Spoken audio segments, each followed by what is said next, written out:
اعوذ باللہ من الشیطان الرجیم بسم اللہ الرحمن الرحیم اتأمرون الناس بالبر وتنسون انفسکم وانتم تتلون الکتاب افلا تعقلون۔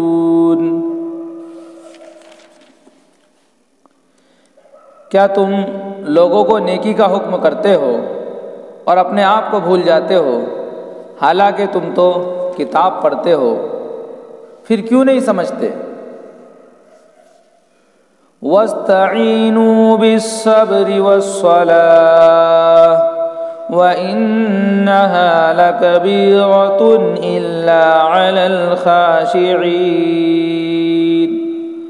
اور مدد حاصل کرو صبر اور نماز سے، یقیناً وہ دشوار ہے مگر عاجزی کرنے والوں پر دشوار نہیں ہے۔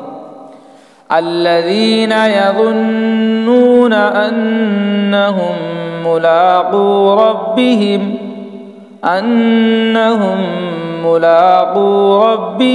وانہم الیہ راجعون۔ جن کو اس بات کا خیال ہے کہ وہ اپنے رب سے ملاقات کرنے والے ہیں، اور اس بات کا بھی خیال ہے کہ ان کو اسی کی طرف لوٹ کر جانا ہے۔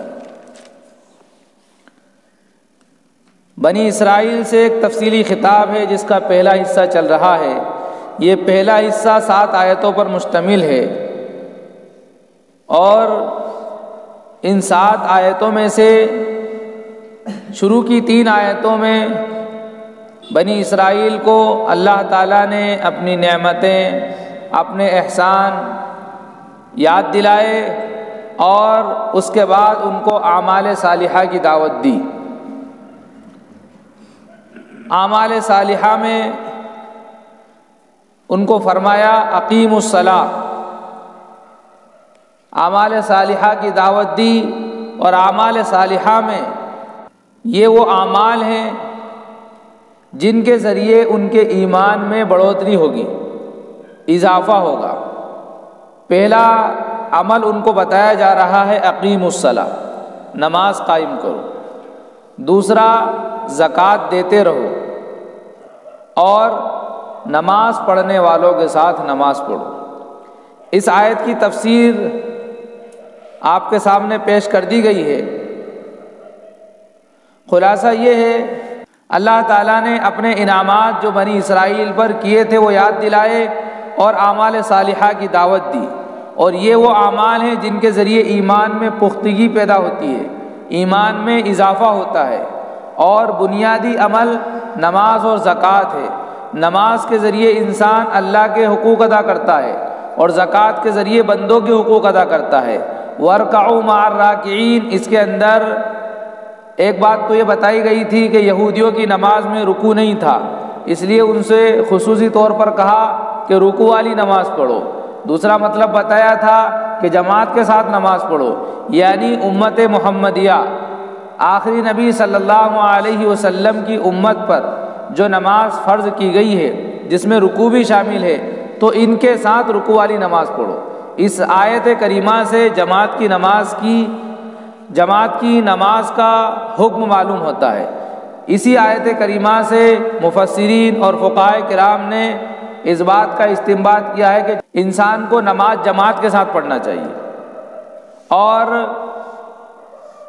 دیگر ائمہ کے نزدیک جماعت کی نماز واجب ہے، اور احناف کے نزدیک سنت مؤکدہ ہے جو واجب کے قریب ہے۔ اور دلیل یہ ہے کہ حضرت عبداللہ بن مسعود رضی اللہ تعالیٰ عنہ کا ایک تفصیلی بیان ہے جس میں انہوں نے یہ بات ارشاد فرمائی کہ لوگوں، اگر تم چاہتے ہو کہ اللہ تعالیٰ کی بارگاہ میں اس حال میں ملو کہ مسلمان رہو، اگر تم چاہتے ہو اللہ تعالیٰ سے مسلمان ہونے کی حالت میں ملاقات کرنا، تو پھر تمہیں چاہیے کہ نماز وہاں پڑھو جہاں پر اذان دی جاتی ہے، یعنی مسجد میں۔ اور یہ سنن ہدا میں سے ہے۔ سنن ہدا ان سنتوں کو کہتے ہیں جن میں اللہ تعالیٰ نے ہدایت رکھی ہے۔ تو نبی اکرم صلی اللہ علیہ وسلم نے ایسے اعمال کی ترغیب دی ہے اور ایسے اعمال بھی ذکر فرمائے ہیں جن کے ذریعے ہدایت ملتی ہے۔ انہی سنن ہدا میں سے نماز بھی ہے کہ نماز کے ذریعے انسان ہدایت یافتہ ہو جاتا ہے، اور اس کی تفسیر خود قرآن کریم میں موجود ہے۔ ایک موقع پر اللہ تعالیٰ نے فرمایا ان الصلاۃ تنہی عن الفحشاء والمنکر، یقیناً نماز تمام بے حیائیوں سے اور بری باتوں سے روکتی ہے۔ تو نماز بے حیائی اور بری بات سے روکتی ہے۔ اس سے بھی پتہ چلتا ہے کہ نماز کے ذریعے ہدایت ملتی ہے، اور نبی اکرم صلی اللہ علیہ وسلم نے بھی فرمایا کہ نماز سنن ہدا میں سے ہے۔ اور آگے حضرت عبداللہ ابن مسعود رضی اللہ تعالیٰ عنہ فرماتے ہیں، ایک انسان کی طرف اشارہ کرتے ہوئے حضرت عبداللہ ابن مسعود رضی اللہ تعالیٰ عنہ فرماتے ہیں کہ اس شخص کی طرح جماعت سے الگ رہ کر تنہا نماز مت پڑھو۔ کوئی شخص ہوگا اس وقت موجود جو جماعت سے الگ رہتا ہوگا، کہ اس شخص کی طرح جماعت سے الگ رہ کر تنہا نماز مت پڑھو۔ اگر تم تنہا نماز پڑھو گے، جماعت سے نماز نہیں پڑھو گے، تو تم گمراہ ہو جاؤ گے۔ ایسی دیگر احادیث ہیں جن میں نماز کو تنہا پڑھنے پر وعید آئی ہے۔ بہرحال دونوں کو ملا کر جو مسئلہ نکلتا ہے وہ میں نے آپ کو بتایا تھا کہ دیگر ائمہ کے نزدیک واجب ہے اور احناف کے نزدیک سنت مؤکدہ ہے، اور یہ دلیل ہے احناف کی جو حضرت عبداللہ ابن مسعود رضی اللہ تعالیٰ عنہ کی حدیث ہے، بلکہ ایک تفصیلی بیان ہے جس میں انہوں نے سنن ہدا میں سے جماعت کو لیا ہے کہ جماعت کی نماز سنن ہدا میں سے ہے، اس لیے سنن کا اطلاق سنت مؤکدہ پر تو ہو سکتا ہے، واجب یا فرض پر نہیں ہوگا۔ یہ احناف کی دلیل ہے۔ تو نماز کے ذریعے اللہ کا حق ادا کیا جاتا ہے، زکوٰۃ کے ذریعے بندوں کے حقوق ادا کیے جاتے ہیں، اور جماعت کے ساتھ نماز پڑھنا اس سے اجتماعیت کا مظاہرہ ہوتا ہے، اور واقعی اللہ تعالیٰ کو اجتماعیت بہت پسند ہے، بہت محبوب ہے۔ اب یہ جو آیتیں میں نے آج تلاوت کی ہیں اس کی تفسیر آپ کے سامنے پیش کر رہا ہوں۔ اللہ تعالیٰ نے بنی اسرائیل سے فرمایا کہ کیا تم لوگوں کو نیکی کا حکم کرتے ہو؟ اس بات کا دھیان رہے کہ یہاں پر اللہ تعالیٰ بنی اسرائیل سے خطاب کر رہے ہیں، اور بنی اسرائیل میں جو علماء تھے، علماء یہود تھے، ان سے خطاب ہے۔ بنی اسرائیل کی تفسیر کر چکا ہوں، تو یہودیوں سے خطاب ہے، اور یہودیوں میں یہودی علماء سے خطاب ہے کہ کیا تم لوگوں کو نیکی کا حکم کرتے ہو اور اپنے آپ کو بھول جاتے ہو، حالانکہ تم تو کتاب پڑھتے ہو۔ یہ جو لفظ ہے وَأَنْتُمْ تَتْلُونَ الْكِتَابَ، یہ اس بات کی نشاندہی کر رہا ہے، یہ اس بات کو بتا رہا ہے کہ کتاب پڑھنے والے کون تھے؟ علماء۔ اس لیے کہ عوام تو اس سے عاجز تھی، حالانکہ تم کتاب پڑھتے ہو اور پھر بھی اپنے آپ کو بھول جاتے ہو، اور لوگوں کو بھلائی کا حکم بھی کرتے ہو، تو پھر کیوں نہیں سوچتے؟ اپنے بارے میں کیوں نہیں سوچتے؟ سوچو اپنے بارے میں، سمجھو، سمجھنے کی کوشش کرو کہ تمہیں پتہ ہے کہ دین حق ہے، اسلام حق ہے، نبی آخر الزماں صلی اللہ علیہ وسلم برحق ہے، ان کی لائی ہوئی شریعت برحق ہے، اور اس کی تم اپنے معتقدین میں سے بعض کو خفیہ طور پر دعوت بھی دیتے ہو، پھر کیوں تم ایمان قبول نہیں کر رہے ہو؟ کیا چیز تمہیں رکاوٹ بن رہی ہے ایمان قبول کرنے سے؟ اور یہ بات سمجھنے کے لیے ایک ہمارے معاشرے کی کیفیت بتاؤں، ہمارے معاشرے کی کیفیت پر، حالت پر غور کریں تو یہ بات اچھی طرح سمجھ میں آ سکتی ہے۔ مثال کے طور پر کوئی دو گروپ ہیں، اس گروپ کا سردار الگ ہے، اس گروپ کا سردار الگ ہے، دونوں گروپ کے صدر یا دونوں گروپ کے سربراہ الگ الگ ہیں، اور ایک دوسرے سے حسد اور جلن بھی ہے، تکلیف بھی ہے، لیکن پھر بھی اپنی منمانی کے لیے، اپنے آپ کو اچھا ثابت کرنے کے لیے، اپنے آپ کو ان کی نظروں میں خوبصورت بنانے کے لیے یہ کہہ دیتے ہیں بعض دفعہ کہ وہ آدمی صحیح ہے، وہ آدمی صحیح ہے، لیکن وہ اس وجہ سے اس سے بچنا ضروری ہے، تاکہ اس کے جو ساتھ میں رہنے والے ہیں وہ یہ سمجھ لیں کہ ہاں یار یہ آدمی صحیح ہے کہ ہمیں اس کی بری بات بھی بتا رہا ہے اور اس کی اچھی بات بھی بتا رہا ہے۔ اور یہی ہر دور میں لیڈران حضرات کا طریقہ کار رہا ہے کہ جو لیڈر حضرات ہوتے ہیں وہ اس طرح سے لوگوں کو بیوقوف بناتے ہیں کہ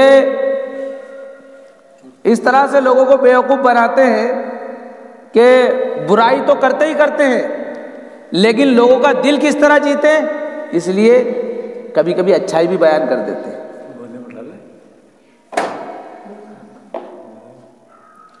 تو کبھی کبھی کیا کرتے ہیں، اچھائی بھی بیان کر دیتے ہیں۔ یہ کیفیت عام طور پر اس سے سابقہ پڑا ہوگا آپ لوگوں کا بھی، کہ دو دوست تھے، اب دونوں کی دشمنی ہو گئی، اب وہ ساری برائی بیان نہیں کرے گا، کچھ تعریف بھی کر دے گا، اس لیے کہ اس کو تو اس کا اعتماد حاصل کرنا ہے جو اس کے ساتھ رہ رہا ہے۔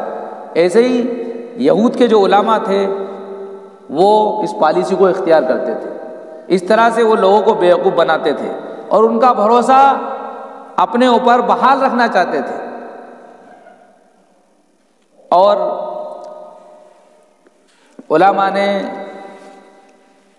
یہ وضاحت کی کہ کمال کی بات تو یہ ہے کہ جو یہودی علماء تھے وہ اپنے لوگوں سے جو ان کے معتقدین تھے یہ کہا کرتے تھے کہ تم محمد رسول اللہ صلی اللہ علیہ وسلم پر ایمان لے آؤ، اور یہ دین برحق ہے اور یہ نبی بھی برحق ہے، اس پر جمے رہنا، اس کو چھوڑنا نہیں۔ ہم تو کسی مصلحت کی وجہ سے ایمان نہیں لا رہے، لیکن تم لے آئے ہو، تم جمے رہنا۔ وجہ کیا ہے کہ اگر یہ ایمان لے آتے تو ان کے ہدیے تحفے بند ہو جاتے، ان کو لوگ بڑا سمجھتے ہیں، سربراہ مانتے ہیں، وہ ان کی چودراہٹ ختم ہو جاتی، ان کی جو کرسی ہے وہ چھن جاتی، اس لیے یہ دوہری پالیسی اختیار کرتے تھے۔ اسی طرح جو لوگ ان کے معتقدین تھے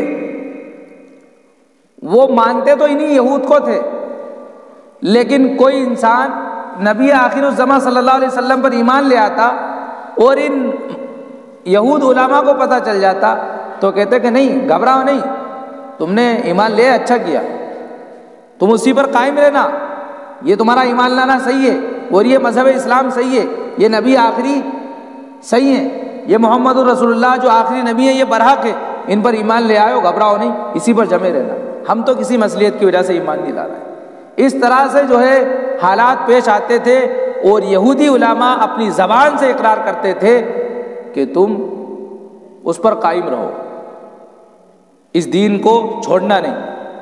اس لیے یہاں پر حکم دیا جا رہا ہے کہ تم لوگوں کو نیکی کا حکم کرتے ہو اور اپنے آپ کو بھول جاتے ہو۔ تم لوگوں سے تو یہ کہہ رہے ہو کہ اسی دین پر قائم رہنا، یہ نبی برحق ہیں، یہ دین برحق ہے، پھر تم خود ایمان کیوں نہیں لا رہے ہو؟ حالانکہ تم تو کتاب بھی پڑھتے ہو، توریت تم نے پڑھ رکھی ہے، توریت کے اندر یہ مسئلہ لکھا ہے، جو اللہ نے عہد لیا ہے وہ عہد پورا کا پورا ذکر ہے۔ وہ عہد کیا ہے؟ وَلَقَدْ أَخَذَ اللَّهُ مِيثَاقَ بَنِي إِسْرَائِيلَ وَبَعَثْنَا مِنْهُمُ 12 نَقِيبًا وَقَالَ اللَّهُ إِنِّي مَعَكُمْ لَئِنْ أَقَمْتُمُ الصَّلَاةَ وَآتَيْتُمُ الزَّكَاةَ وَآمَنْتُمْ بِرُسُلِي وَعَزَّرْتُمُوهُمْ۔ یہ ایک تفصیلی عہد ہے جو اللہ تعالیٰ نے بنی اسرائیل سے لیا، اور توریت کے اندر یہ لکھا ہوا تھا اس وقت۔ آج اس دور میں جو توریت ہے وہ تحریف شدہ ہے، یہودیوں نے اس میں جو ہے اپنی نفس پرستی سے کام لیا، دغا بازی سے کام لیا، بددیانتی سے کام لیا، اور وہ احکامات جو قرآن سے ملتے ہیں ان کو نکال دیا۔ تو اللہ تعالیٰ نے جو عہد لیا تھا اس عہد کو یہ یہود پڑھا کرتے تھے۔ اسی لیے فرمایا انتم تتلون الکتاب، تم تو کتاب پڑھتے ہو، تمہیں تو اچھی طرح پتہ ہے کہ یہ نبی برحق ہیں اور یہ دین بھی برحق ہے، پھر کیوں نہیں ایمان لا رہے ہو؟ افلا تعقلون، کیوں نہیں سوچتے اپنے بارے میں؟ جب تم سارے لوگوں کا سوچ رہے ہو، سب کو بتا بھی رہے ہو کہ یہ دین برحق ہے، پھر تم اپنے بارے میں کیوں نہیں سوچتے؟ کیوں عقل سے کام نہیں لیتے؟ افلا تعقلون، عقل سے کام لو، ذرا سمجھو دنیا کے چند کوڑیوں کی وجہ سے، دنیا کے چند دن کے نفع کی وجہ سے اپنی ہمیشہ کی آخرت کیوں برباد کر رہے ہو؟ تو کیوں نہیں سمجھتے، کیوں نہیں سوچتے؟ یہ بات یہاں پر ذکر فرمائی۔ اب دیکھیے، ایمان لانا ان کے لیے دشوار تھا، یہودی علماء کے لیے ایمان لانا دشوار، وہ دشوار عمل آسان کس طرح ہو جائے اس کو بتایا جا رہا ہے۔ وَاسْتَعِينُوا بِالصَّبْرِ وَالصَّلَاةِ، مدد حاصل کرو صبر کے ذریعے اور نماز کے ذریعے، صبر اور نماز کے ذریعے مدد حاصل کرو تاکہ تمہارا جو مشکل عمل ہے یہ آسان ہو جائے۔ مشکل کیا ہے؟ ایمان لانا مشکل کیوں ہے؟ اس لیے کہ جب خواہشات بڑی ہوئی ہوتی ہیں، نفسانی خواہشات کا جب غلبہ ہوتا ہے، اور میں نے بتایا تھا کہ یہودیوں میں 2 بیماریاں تھیں، اور یہ 2 بیماریاں جسمانی نہیں تھیں، دل کی بیماریاں تھیں۔ ایک تو مال سے محبت، دوسرا کرسی سے محبت، منصب اور عہدے سے محبت۔ یہ دو چیزوں کی محبت یہود کے دلوں میں پنہاں تھی، تو گویا کہ یہ بیماریاں تھیں یہ 2 بیماریاں ان کو ایمان لانے سے روک رہی تھی کہ اگر ایمان لے آئیں گے مال آنا بند ہو جائے گا اور کرسی چھن جائے گی، عہدہ ختم ہو جائے گا، اس لیے کہ جب ہم ایمان لے آئیں گے تو ہمیں محمد رسول اللہ صلی اللہ علیہ وسلم کی جو ہے نبوت تسلیم کرنا پڑے گی، ان کی ماتحتی میں رہنا پڑے گا، ان کے زیر سایہ رہنا پڑے گا، ان کی ساری باتوں کو ماننا پڑے گا، کسی حکم کو ٹھکرا نہیں سکتے، اس لیے وہ کسی کی ماتحتی میں آنا نہیں چاہ رہے تھے۔ یہ 2 چیزیں، عہدے کی محبت اور مال کی محبت، انہیں ایمان لانے سے روک رہی تھی۔ اور یہ 2 چیزوں کی محبت دل میں آتی کب ہے اس کو سمجھ لیجیے۔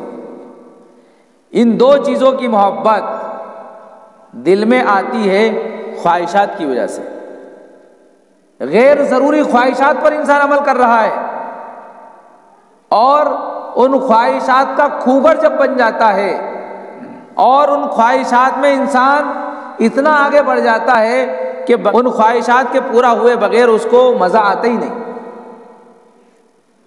اسی لیے اگر کوئی انسان جو فطرت ہے، فطرت سے ہٹ کر کسی اور چیز پر عمل کرتا ہے جو اس کی فطرت نہیں ہے، تو وہ فطرت سے ہٹ جاتا ہے، وہ غلط کام ہی اس کے لیے اس کی فطرت بن جاتا ہے، یہاں تک کہ پھر اس کو اچھے عمل سے چڑ ہونے لگتی ہے۔ یہ خواہشات کی سزا ہے، خواہشات کو اپنانے کا وبال ہے، اور غور کریں تو یہ بات اچھی طرح سمجھ میں آ جائے گی۔ انسان جب پہلی مرتبہ گناہ کرتا ہے تو اس گناہ کو گناہ سمجھتا ہے اور سوچتا ہے کہ توبہ کر لوں گا، پھر دل چاہتا ہے کہ ایک بار اور کر لیں، توبہ کر لیں گے، دوسری مرتبہ کیا، پھر خیال آتا ہے ایک بار اور گناہ کر لیتے ہیں، توبہ کر لیں گے، 3 مرتبہ کیا، یہاں تک کہ گناہ کرتے کرتے اس کا دل پورا سیاہ ہو جاتا ہے، اس کا دل پورا کالا پڑ جاتا ہے۔ جس طرح چکنا پتھر ہوتا ہے کہ اس پر پانی ڈالو تو سارا چاروں طرف بہہ جاتا ہے، اس پتھر پر پانی نہیں رہتا، اسی طرح دل جب چکنا ہو جاتا ہے، سیاہ ہو جاتا ہے، تو کوئی بھلی بات دل پر اثر نہیں کرتی، سب ادھر ادھر نکل جاتی، تو دل مردہ ہو جاتا ہے، پھر اس کو بھلی بات اثر نہیں کرتی، یہاں تک کہ بھلی باتوں سے اس کو چڑ ہونے لگتی ہے، نفرت ہونے لگتی ہے۔ اگر غور کریں تو معاشرے میں یہ چیز آپ اچھی طرح دیکھ سکتے ہیں۔ ایک وقت تھا جب انگریزوں کا تسلط ہوا ہندوستان میں، اور انہوں نے ملا مارو تحریک چلائی، تو ہر ٹوپی والے کو مار دیا، ہر داڑھی والے کو مار دیا، ہر کرتے پاجامے والے کو مار دیا، یہاں تک کہ لوگ اپنی جان بچانے کی وجہ سے داڑھی مڈا رہے تھے اور رو رہے تھے، اپنی جان بچانے کے لیے ٹوپی کرتا انہوں نے پہننا چھوڑ دیا، رو رہے تھے کہ آج ہم جو ہے اپنی شناخت تو کھو رہے ہیں، آج ہم اپنی پہچان کھو رہے ہیں۔ وہ رو رہے تھے، روتے روتے انہوں نے ڈاڑیاں منڈوائی تھی، اس گناہ کو گناہ سمجھا تھا۔ لیکن آج مسلمانوں کی اکثریت ایسی ہے کہ وہ داڑھی منڈانے کو گناہ نہیں سمجھتی۔ میں غلط تو نہیں کہہ رہا ہوں؟ مسلمانوں کی اکثریت داڑھی منڈانے کو گناہ نہیں سمجھتی، تو یہ جائز کہاں سے نکلا؟ لوگ حوالہ دیتے ہیں کہ صاحب عرب کے لوگ تو داڑھی رکھتے ہی نہیں ہیں۔ تو مجھے بتائیے اللہ تعالیٰ نے ہمارے لیے جو نمونہ بھیجا ہے وہ نمونہ کون ہے؟ ہمارے لیے جو آئیڈیل اللہ تعالیٰ نے طے فرمایا ہے وہ کون ہے؟ وہ عرب والے ہیں یا محمد الرسول اللہ صلی اللہ علیہ وسلم؟ اللہ تعالیٰ نے تو ہمارے لیے جو نمونے کے طور پر جو شخصیت ہمیں عنایت فرمائی ہے وہ جناب محمد رسول اللہ صلی اللہ علیہ وسلم کی ذات گرامی ہے۔ لقد کان لکم فی رسول اللہ اسوۃ حسنہ، کہ آپ صلی اللہ علیہ وسلم کی ذات میں اللہ تعالیٰ نے ہمارے لیے نمونہ رکھا ہے، اسوہ رکھا ہے۔ اور میں اکثر کہا کرتا ہوں، پھر عرض کر دوں ایک بار، کہ اگر آپ کسی دکان پر جائیں، کسی سنار کی دکان پر آپ گئے اور کہا کہ مجھے اس انگلی کے ناپ کی انگوٹھی چاہیے، اور آپ نے بتا دیا اس طرح کی ڈیزائن ہونا چاہیے، اس طرح کا کلر ہونا چاہیے، اس ناپ کی ہونا چاہیے، اس میں یہ والا نگ لگا ہونا چاہیے، اس میں یاقوت اور مرجان کا پتھر لگا ہونا چاہیے، بہرحال آپ نے جو بھی آپ کا دل چاہا اس کو بتا دیا۔ آپ اس کو سمپل دے کر آ گئے کہ یہ انگوٹھی رکھ لیجئے، اس کی طرح بنا دیجیے۔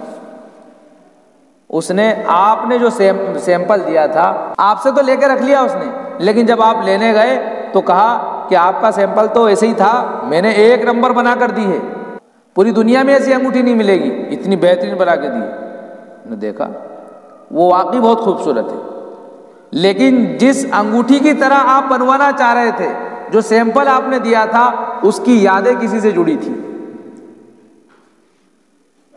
وہ لاکھ آپ کو دنیا سے بہتر چیز دے دے، ایسی انگوٹھی بنا کر دے دے جو پوری دنیا میں نہیں ملے، وہ آپ کو ایسی انگوٹھی بنا کر دے دے جو پوری دنیا میں نہ ملے، پھر بھی آپ یوں کہیں گے نہیں انگوٹھی تو ایسی ہی چاہیے، اس لیے کہ صاحب اس سے میرے محبوب کی یاد جڑی ہوئی ہے، میرے محبوب کی یادیں وابستہ ہیں، آپ لینا گوارا نہیں کریں گے، آپ اپنے سیمپل کے مطابق ہی اس سے انگوٹھی بنوانا چاہیں گے۔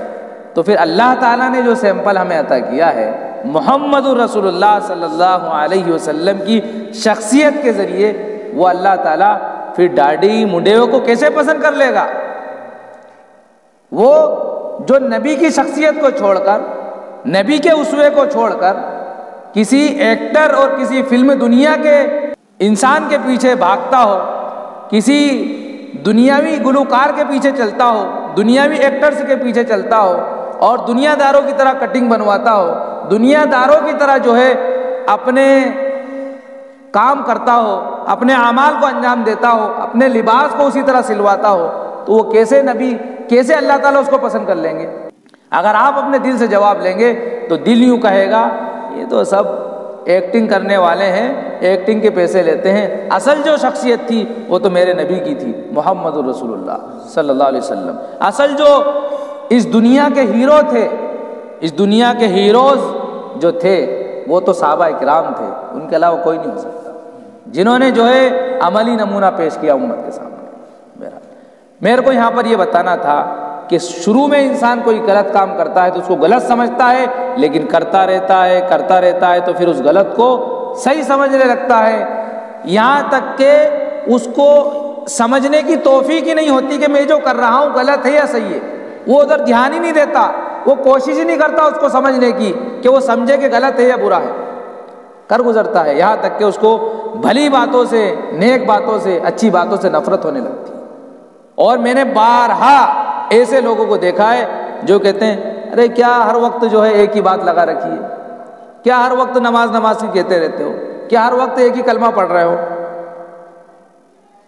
دیکھا میں نے بارہا آپس میں ایسے بات کرتے ہوئے، ارے بس یہ آ گئے بزرگ، یہی آ گئے مولانا، یہی آ گئے مفتی صاحب، آپس میں ایک دوسرے کو تانا دیتے ہوئے میں نے دیکھا ساتھیوں.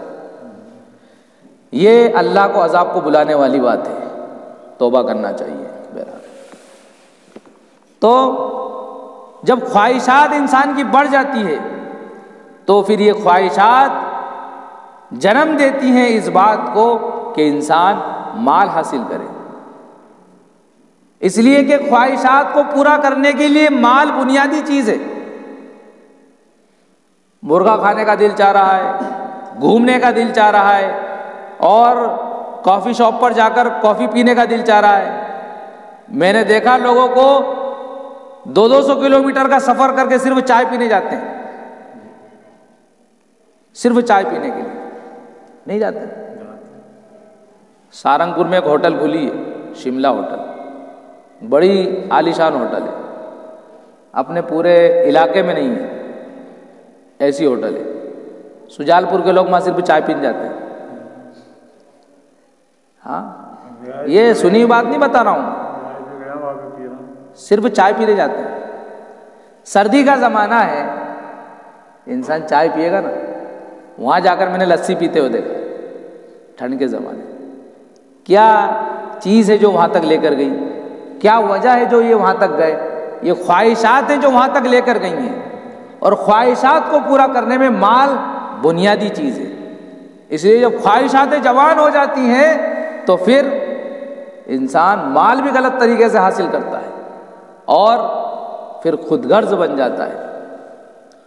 آپ نے دیکھا ہوگا ڈھیر سارے دوست ہیں لیکن کسی ایک سے محبت ہو گئی، سارے دوستوں کی واٹ لگا دیتا ہے وہ ایک کی وجہ سے. اس لیے کہ خواہش ہے اس میں اور ان میں خواہش نہیں ہے. اس ایک سے خواہش وابستہ ہے اور ان سب سے خواہش وابستہ نہیں ہے.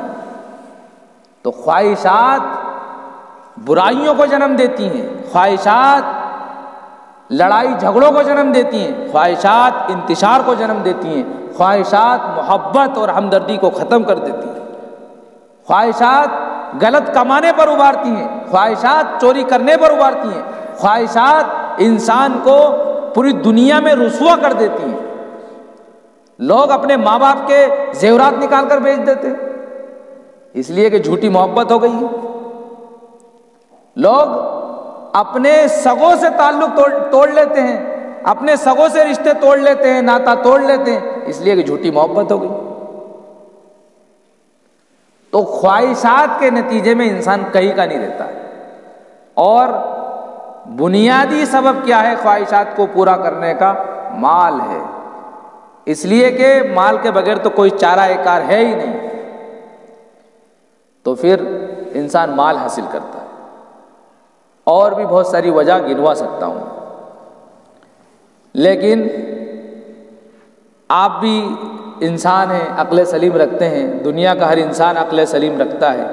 اگر غور کرے، تنہائی میں بیٹھ کر اپنا محاسبہ کرے تو یقین سے کہتا ہوں، دل کی گہرائیوں سے کہتا ہوں کہ وہ اس بات کو محسوس کر لے گا کہ واقعی خواہشات دنیا کے اندر جہنم کا سامان تیار کرتی ہیں. خواہشات دنیا کو جہنم بنا دیتی ہیں. خواہشات دنیا کی زندگی کو اجیرن بنا دیتی ہیں. اس لیے خواہشات کو چھوڑ دینا چاہیے. اللہ تعالیٰ نے یہودیوں سے فرمایا خواہشات کو کنٹرول میں رکھو، خواہشات پر قابو پاؤ. کس طرح؟ وَاسْتَعِینُوا بِالصَّبْرِ، مدد حاصل کرو صبر سے. صبر کا مطلب کیا ہے؟ کہ اگر تماچا مارے تو بس صبر کر لینا، اسی کو صبر سمجھتے ہیں دنیا میں لوگ. کیوں صاحب غلط تو نہیں کہہ رہا ہوں؟ صبر کا یہ مطلب نہیں ہے. یہ کہو تو صحیح ہوگا کہ یہ بھی ایک مطلب ہے، یہ تو صحیح ہے، لیکن یہی مطلب ہے یہ صحیح نہیں ہے. صبر کے معنی ہیں جمے رہنا، ڈٹے رہنا. اور صبر کی جو تشریح مفسرین حضرات نے کی ہے، صبر علی الطاعات، سب سے پہلا صبر. اللہ تعالیٰ نے جو احکامات ارشاد فرمائے ہیں ان احکامات پر عمل کرنے میں صبر کرنا، یعنی جمے رہنا. مثال کے طور پر ٹھنڈی کا زمانہ ہے، صبح اٹھ رہے ہیں مسجد تک آنے میں ٹھنڈ لگ رہی ہے، وضو کرنے میں ٹھنڈ لگ رہی ہے، اور لائٹ اگر نہیں ہے تو اندھیرے میں آ رہے ہیں تو اور پریشانی ہے، مسجد دور ہے تو اور پریشانی ہے، کئی راستے میں کتے وغیرہ بھونک رہے ہیں تو اور زیادہ پریشانی ہے۔ ان ساری چیزوں سے انسان درگزر کر کے مسجد میں چلا آئے، یعنی سب پر کیا کر لے؟ صبر کر لے، سب کو برداشت کر لے، سب پر ساری مصیبتوں پر صبر کر لے، ٹھنڈ کی مصیبت ہو، نیند کی مصیبت ہو، یا کسی اور چیز کی مصیبت ہو، غسل کی حاجت ہے اس کو بھی برداشت کر لیا، اس پر بھی صبر کر لیا، غسل کر کے وضو کر کے مسجد میں آ گیا۔ ان ساری چیزوں پر صبر کرنا یہ صبر علی الطاعات ہے۔ کافی ہے اتنا، ہے نا؟ صبر علی المعصیت، طاعت کے مقابلے میں معصیت ہی آتا ہے۔ صبر علی المعصیت، اللہ تعالیٰ نے جن کاموں سے روکا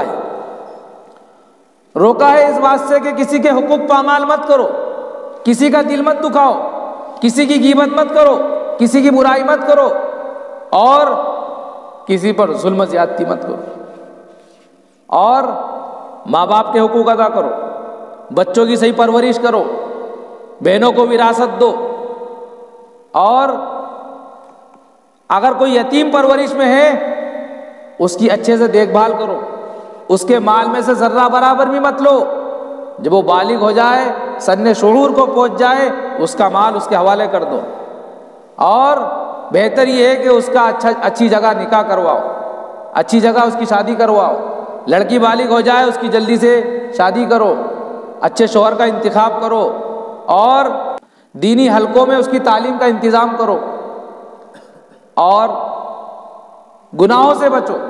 حالانکہ ان میں سے بہت سارے احکام تو وہ ہیں جن کے کرنے کا اللہ نے حکم دیا، لیکن آج اس پر عمل نہیں ہو رہا ہے، اس لیے میں نے ان کو ذکر کر دیا۔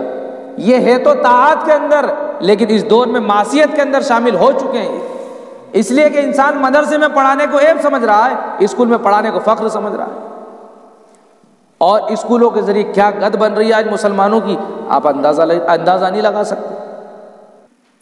اس لیے بچوں کے ساتھ تو بالکل سختی کا معاملہ۔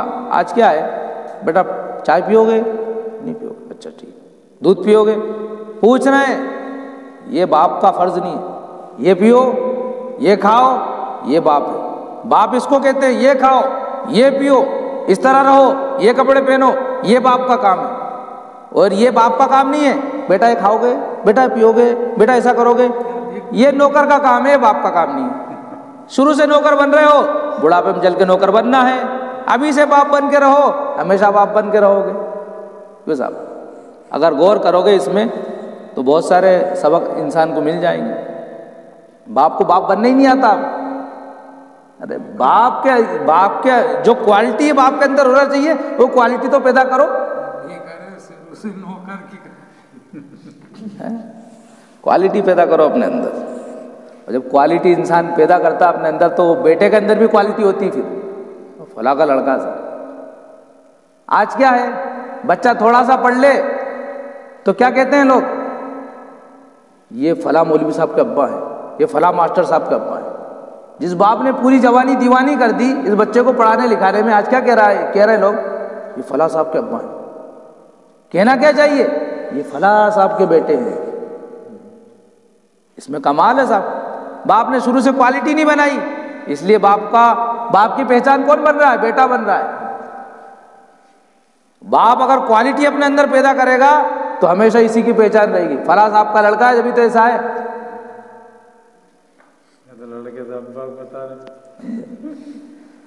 تو صبر علی المعصیت، اللہ تعالیٰ نے جن برائیوں سے روکا ہے ان سے بچ جانا، اور بچنے میں رکاوٹیں آئیں گی، پریشانیاں آئیں گی، ان کو برداشت کرنا، یہ ہے صبر علی المعصیت۔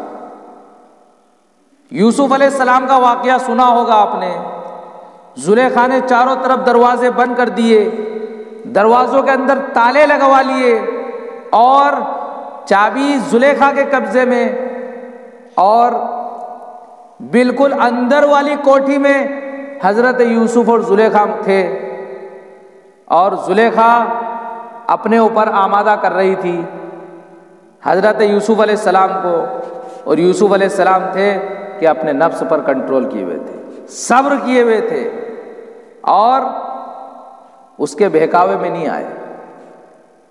آپ دیکھ رہے ہیں کہ دروازے میں تالا لگا ہوا ہے، پھر بھی دروازے کی طرف بھاگے۔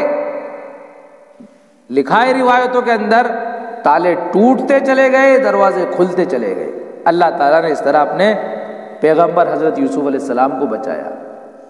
اس لیے پاک دامنی دنیا کی سب سے بڑی نعمت ہے۔ انسان کو سب کچھ مل جائے، پاک دامنی نہیں ملے تو کچھ بھی نہیں اس کے پاس۔ اور اس کے اپوزٹ میں سمجھو، اگر انسان برائی کا یعنی خواہشات کو تکمیل تک پہنچانے کا اگر خوگر بن جائے نا، تو کبھی پاک دامنی نہیں آ سکتی اس کے پاس۔ خواہشات بہت بری بلا ہے، وبا ہے۔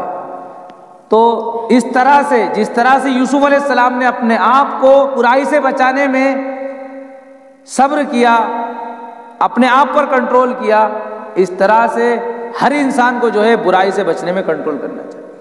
یہ ہے صبر علی المعصیت۔ کوئی محبوبہ آپ کو دعوت دے رہی ہے اور اپنی طرف بلا رہی ہے، آپ صرف اس لیے کہ میرے اللہ کا حکم ہے کہ کسی غیر محرم کی طرف نظر اٹھا کر بھی نہ دیکھو، آپ نے نظریں جھکا لی۔ پیارے آقا حضرت محمد مصطفیٰ صلی اللہ علیہ وسلم کا فرمان ہے، یجد حلاوت الایمان، جس انسان نے اپنی نظر کو صرف اللہ کے ڈر سے جھکا لیا، اللہ ایمان کی حلاوت اس کو نصیب فرمائے گا، ایمان کی چاشنی اس کو عطا فرمائے گا۔ تو صبر علی المعصیت، گناہوں پر صبر کرنا یعنی گناہوں سے بچنے پر صبر کرنا، اپنے نفس پر کنٹرول کرنا، یہ صبر علی المعصیت۔ تیسری قسم ہے صبر علی الابتلاء، یعنی آپ نیک کام کرو گے پریشانیاں آئیں گی، آپ گناہوں سے بچو گے پریشانیاں آئیں گی۔ صحابہ اکرام کی زندگیوں کو دیکھو، مختصر اشارہ کر رہا ہوں کہ صحابہ کرام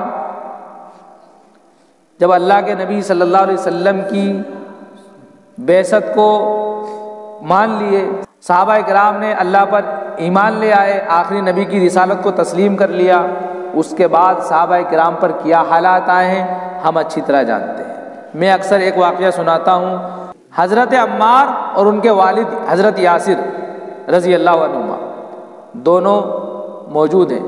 حضرت عمار کو ایک ستون سے باندھ دیا گیا اور حضرت سمیہ کو برہنہ کیا گیا، اور ان کو اس بات کی ترغیب دی گئی، اس بات کی دعوت دی گئی کہ تم اپنے ایمان سے پھر جاؤ۔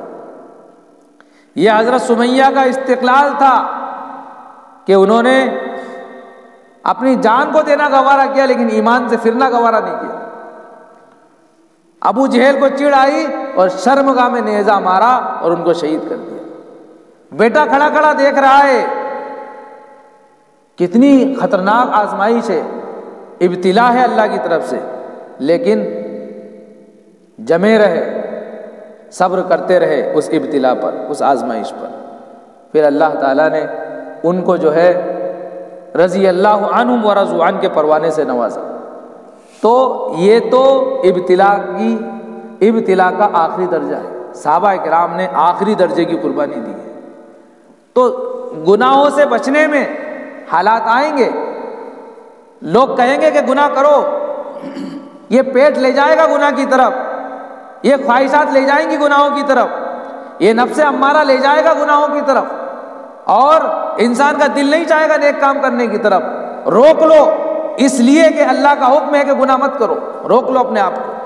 لوگ کہیں گے سود لے لو، رک جاؤ، کنٹرول کر لو، نہیں لینا، بھوکے مر جائیں گے، پیاسے مر جائیں گے لیکن غلط قدم نہیں اٹھائیں گے، صبر کر لو، اللہ کی مدد جلدی آنے والی ہے۔ اسی طرح آپ نیک کام کرو گے، لوگ تانے دیں گے، دیکھو صاحب زندگی تو خباثت میں گزری ہے، گناہوں میں گزری ہے، یہ وہی ہے جو گانے گایا کرتا تھا، یہ وہی ہے جو ایسی آواراؤں کی طرح گھوما کرتا تھا، آج نمازی بننے چلا ہے۔ لوگ کہتے ہیں 900 چوہے کھا کے بلی حج کو چلی، لوگ تانے دیں گے اور جملے کسیں گے۔ آپ برداشت کرو، صبر کرو کہ نہیں، میرا اللہ کا حکم ہے، مجھے یہ تو کرنا ہے، میرے اللہ کا حکم ہے مجھے تو کرنا ہے۔ جب آپ صبر کے ان 3 مراحل سے گزریں گے تو پھر خواہشات ختم ہو جائیں گی۔ اس لیے کہا وَاسْتَعِينُوا بِالصَّبْرِ وَالصَّلَاةِ کہ صبر کے ذریعے مدد حاصل کرو۔ صبر کا کچھ مختصر سا مفہوم میں نے سمجھانے کی کوشش کی ہے، اور واقعی اگر انسان خواہشات کو کنٹرول میں کر لے تو پھر اس کو مال کی ضرورت نہیں رہے گی۔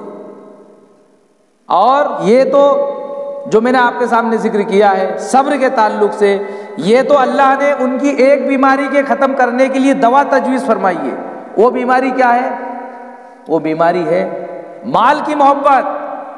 مال کی محبت ختم کرنے کے لیے اللہ نے صبر کا پہلو اپنایا ہے کہ صبر اختیار کرو، صبر کے ذریعے جو ہے مدد حاصل کرو، تمہارے لیے ایمان لانا آسان ہو جائے۔ جو دوسری بیماری تھی کرسی کی محبت، عہدے کی محبت، اس کے لیے اللہ تعالیٰ نے فرمایا وَالصَّلَاةِ وَاسْتَعِينُوا بِالصَّبْرِ وَالصَّلَاةِ۔ دوسری بیماری کو ختم کرنے کے لیے اللہ تعالیٰ نے فرمایا کہ نماز کے ذریعے مدد حاصل کرو۔ دوسری بیماری کیا ہے؟ عہدے کی محبت، کرسی کی محبت۔ ایک بات میں آپ کے سامنے عرض کروں، بلکہ ایک حدیث آپ کو سناؤں۔ موطا امام مالک کی حدیث ہے، نعمت المرضیۃ، کیا ہی اچھی ہے دودھ پلانے والی، وبئست الفاطمۃ، اور کیا ہی بری ہے دودھ چھڑانے والی۔ وہی ماں ہے جو اس کو دودھ پلا رہی تھی، سینے سے لگا رہی تھی، اس کو بڑی محبوب تھی۔ یہ ماں آج بھی اس کو سینے سے لگا رہی ہے، آج بھی اس کی گندگی صاف کر رہی ہے، اس کے کھانے خوراک کا انتظام کر رہی ہے، ساری کفالت اس کی کر رہی ہے۔ اس کے باوجود بیٹے کی نظر میں وہ ماں جب دودھ چھڑاتی ہے تو دشمن کی طرح لگتی ہے، اس لیے کہا بئست الفاطمہ، کتنی بری لگتی ہے ماں۔ حالانکہ ماں کوئی رشتہ نہیں توڑ لیتی اس سے، لیکن پھر بھی بچے کو بری لگتی ہے۔ اسی طرح فرمایا نبی اکرم صلی اللہ علیہ وسلم نے یہ مثال دی ہے اس وقت، اس موقع پر جب کسی کو نعمت مل رہی ہو تو سمجھ لو کہ دودھ پلانے والی عورت کی طرح ہے، ابھی اچھی لگ رہی ہے اس لیے کبھی سینے سے لگا رہی ہے، اور جب یہ کرسی چھینی جائے گی، یہ عہدہ چھینا جائے گا تو پھر بہت بری لگے گی۔ انسان جب چناؤ میں ہار جاتا ہے تو اتنا سا منہ لے کر کمرے میں بیٹھا رہتا ہے، کسی سے ملتا جلتا بھی نہیں، سب سے ملنا جلنا بند کر دیتا ہے۔ کیوں؟ جب مل رہی تھی اب تو بڑا خوش تھا، کہیں یہاں ہار پہنایا جا رہا ہے، کہیں وہاں ہار پہنایا جا رہا ہے، جگہ جگہ استقبال کیا جا رہا ہے، بڑا خوش، اور خوشی میں سب کچھ بھول گیا، اپنوں کو بھی بھول گیا، غریبوں کو بھی بھول گیا، صرف اس کو کون یاد رہا؟